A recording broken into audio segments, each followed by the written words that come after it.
WCVH proudly presents CV Today. Good afternoon. Today is Monday, February 26th. Now over to Lexi with some more announcements. Thank you. The quote of the day today is, "I am a lover of truth, a worshiper of freedom, a celebrant at the altar of language and purity and tolerance," by Stephen Fry. Today's lunch is buckskin bowl with no hot combo. Tomorrow's lunch is pasta bar and the hot combo is rib sandwich. Now over to your weather report. It could be a day for a sweater or wind stronger than leather. For all your daily news, here's Matt with the weather.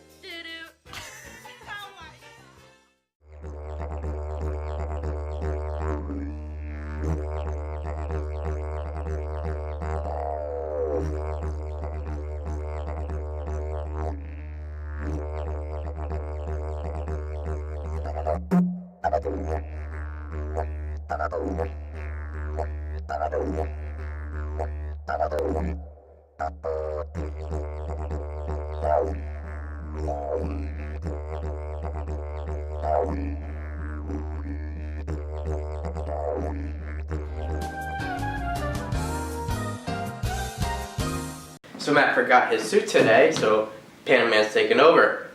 As you can see, we have a high of 50, a low of 33, and it is currently 43 degrees. It is going to be cloudy all day, really depressing. Now over to headline news.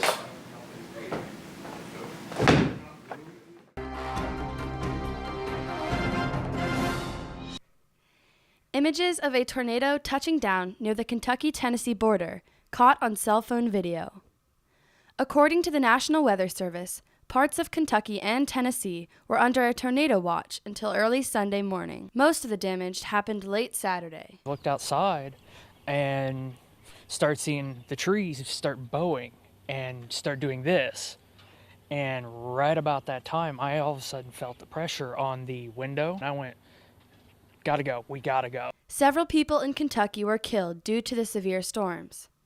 Governor Matt Bevin tweeted his condolences and warned residents to take the weather watches and warnings seriously. Parts of the state also dealt with this: massive flooding. Emergency officials say that after the damaging wind threat and heavy showers, flash flooding will continue this week. It started raining real hard, and then he saw this barn, the metal from this barn, take off, and then the windows busted out. The storm ripped through home after home, destroying nearly everything in sight. In the Buckeye State, heavy rain led to widespread flooding. You never can take Mother Nature for granted. The good news is damage, yes, infrastructure damage, but to people, loss of life, no loss of life. And even parts of Arkansas witnessed the devastation.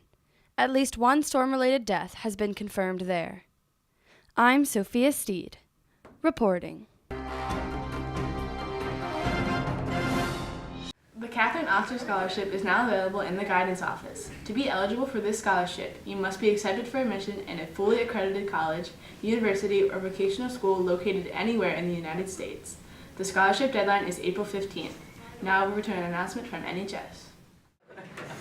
Mini-thon, mini-thon, mini-thon, mini-thon, mini-thon. You're probably wondering how I got myself in this situation.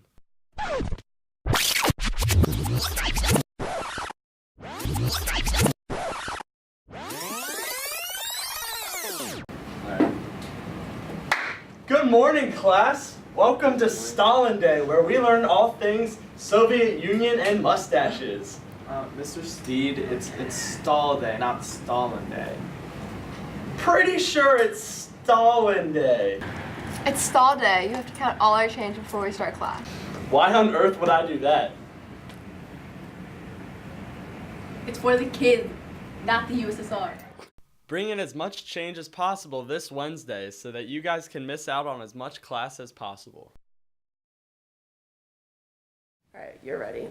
The 2018 PMS Annual Julie Sullivan Memorial Scholarship is now available in the guidance office. The purpose of the scholarship is to recognize outstanding students who have been successful in their educational pursuits while overcoming physical challenges with the help of home medical equipment and supplies.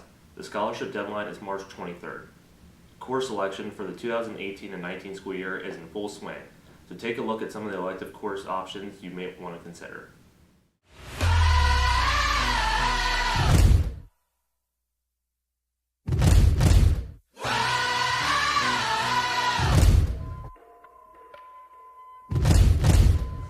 You learn how to deal with people very well. We have a lot in common with people that you wouldn't think you had in common with. This class can definitely help you develop some soft skills, like talking in groups of people and just in general being more confident. Where we're going, we passed that same tree about a half hour ago. That's not the same tree. That's a completely different tree. It is the same tree. Do you see the letters carved in it? You see yourself in ways you never really saw yourself before. This class helps you to build confidence, connect with others, and use your creativity. And it just attacked me. And that's how I got this scar on my arm, first of all. Ooh, can we zoom in on that? Can we look at Ooh. Yeah, all right. It's kind of, let me take the bandage off. Whether you've had experience performing or not, Intro to Theater welcomes all. I think everybody should try it out. I think it's for people who are just interested in what it's like to be in a play or any kind of performance.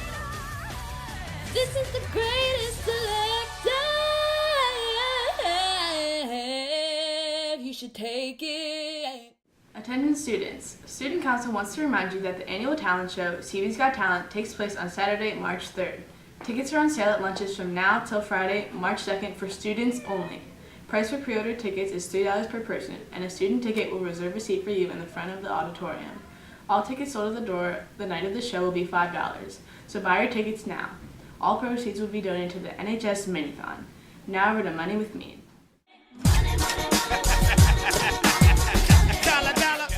Hey CV, it's Mrs. Mead with Money with Mead. This is the last week for senior award sheets. It is important that all of you seniors fill this out. There's only 119 of you that have done so. That means only 119 of you have a chance of getting any CV awards and scholarships. Now, I was just talking to my cameraman, Nick, and he couldn't believe it, but the scholarship committee is in charge with roughly between 55 and 65 different awards and scholarships. Only about 20 or 25 of them have applications. So that means literally 25 to 30 of the awards, which sometimes have multiple recipients, are determined by your senior award sheets. So that's why it is so important for you to fill these out. I don't care who you are. I don't care if you think that you're not going to get an award. You need to fill one out, because the only way you're going to be able to get an award or even attempt to get one is if you fill out your senior award sheets. So check your emails. Make sure you fill them out by Friday. Friday is the deadline. And you've had over a month. So I am sorry for those of you that are sick this week, but you've had a month. So please make sure you fill them out this week. Starting next week, I'm starting to advertise CV awards and scholarships. That means it's sponsored through CV or actually people that have graduated from CV. So be ready, seniors. It is starting. It is almost over. So be ready. I hope to see you next week. Fill out those senior award sheets.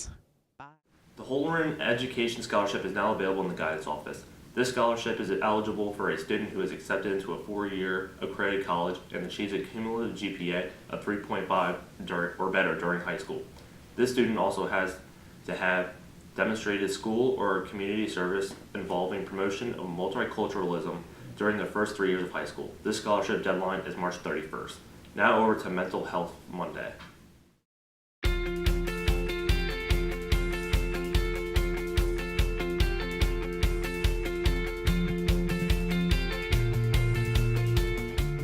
Mind Matters in Minutes. What is mental health? Part 1. A definition. If a student came up to you and said, "What is mental health?" how would you answer them? Maybe you'd say, "It's obviously being mentally healthy, isn't it?" To which your student replies, "That's a tautology. It doesn't mean anything." And they'd be right. So maybe you'd say mental health is to do with things like schizophrenia, depression, anxiety. But that's a list of disorders. It's not mental health. So maybe you say mental health is being happy. But then happiness is just a mood. Our lives are full of positive experiences that have nothing to do with happiness at all. So what is mental health? Here's one definition from the World Health Organization. Mental health is a state of well-being in which the individual realises his or her own abilities, can cope with the normal stresses of life, can work productively and fruitfully, and is able to make a contribution to his or her community. Now that's good, but it's long. We could boil it down to this. Mental health is our ability to respond to challenges. What kind of challenges? It could be anything, from a sudden encounter with a tiger to anticipating an exam. It could be something physical like an illness, something social like bullying or being left out. It could be an all-consuming crush on someone or a to-do list the size of a shark. It could be arguments with your family or a difficult essay, or the death of a parent, or a long-distance move. The fact is that life rarely goes according to plan. And whenever we are beset by the slings and arrows of outrageous fortune, mental health is our ability to bounce back and stay on course. Now, how do you get this ability? Are you born with it?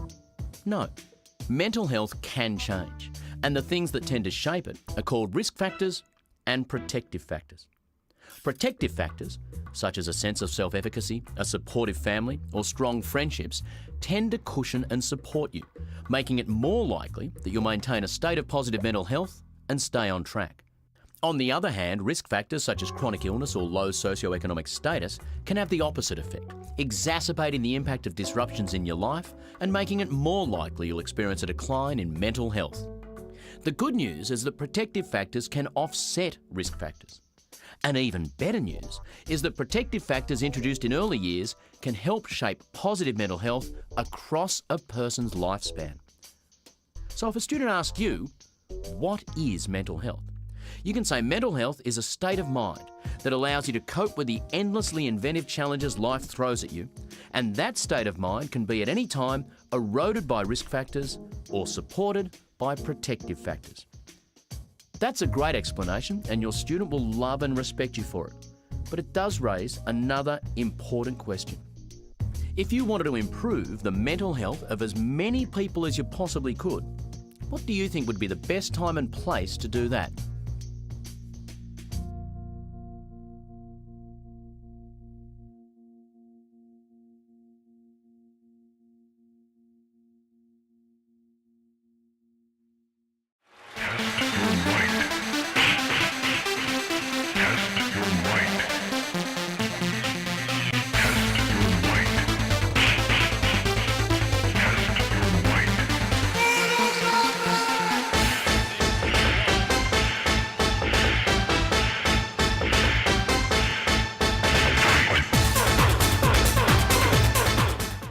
Congratulations to Ryan Grant for placing third at the PIAA District 3 Bowling Championships on Saturday at Burke's Lanes.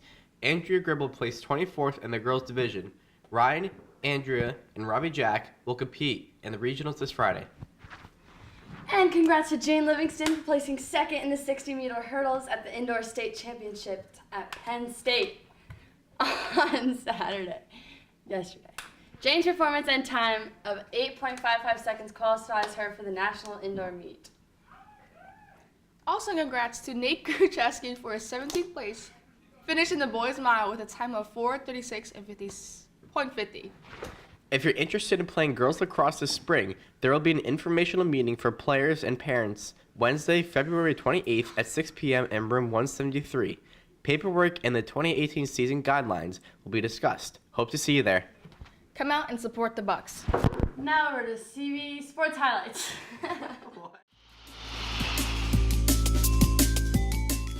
Now James Harden averaging 31 points per game. And they leave him wide open. Well, that makes zero sense right there. You got the league's MVP. You stop the ball, then you just leave. One dribble off that pick and roll. And a step back three to contest. Over the shoulder, Lyles scores it. Beautiful. Good pass by Woodley.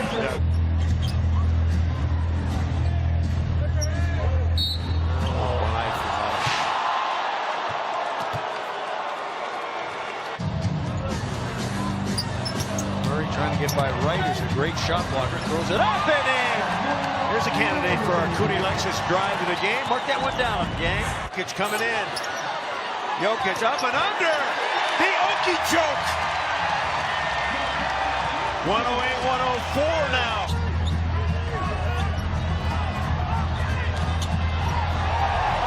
push. Hart got it.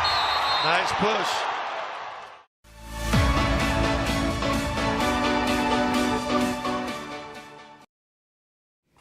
That's all the announcements we have for you today. On behalf of CVH, I'm Austin. Alongside Allison. And this is CV Today. Have a Monroe Monday. I'll get back worth more than your